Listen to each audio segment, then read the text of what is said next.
Hi, my name is John Green, and we need diverse books.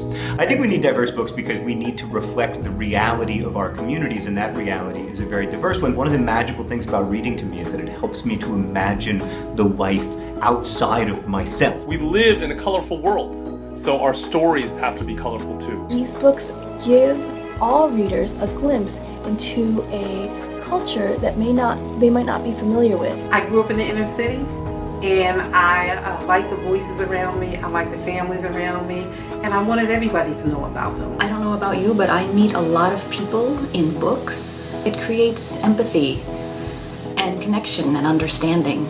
I think of diversity as being a synonym for open-mindedness, and I think about everyone being represented, everyone having a voice. We need diverse books because this country is a diverse country, and because we are a country that is divided.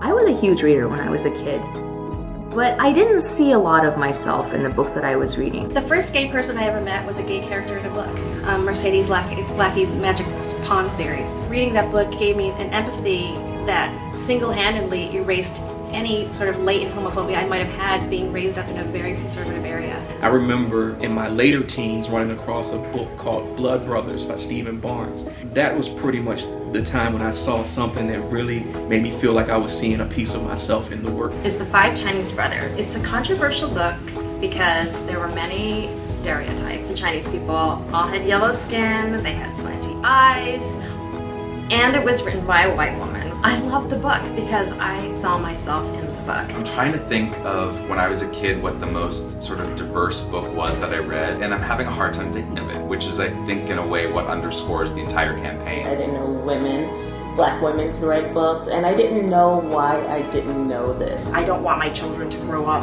like me, not having read anybody that looks like that. I got a wonderful letter from a Chinese American teenager about my novel Eternal. She offered suggestions for future stories, and then at the very end she said, P.S.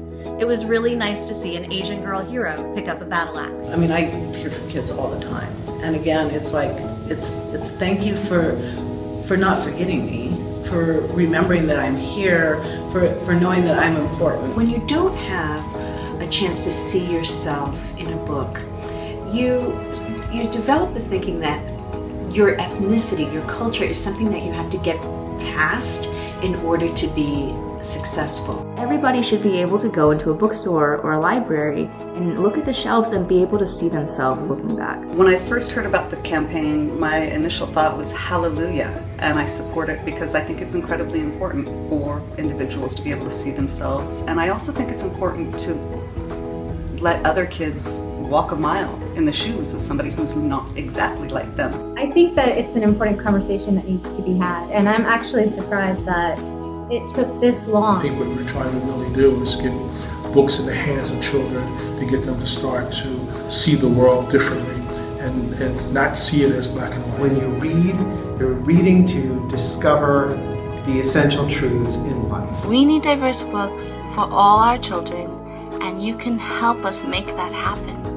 So please join us in our call for action and donate now.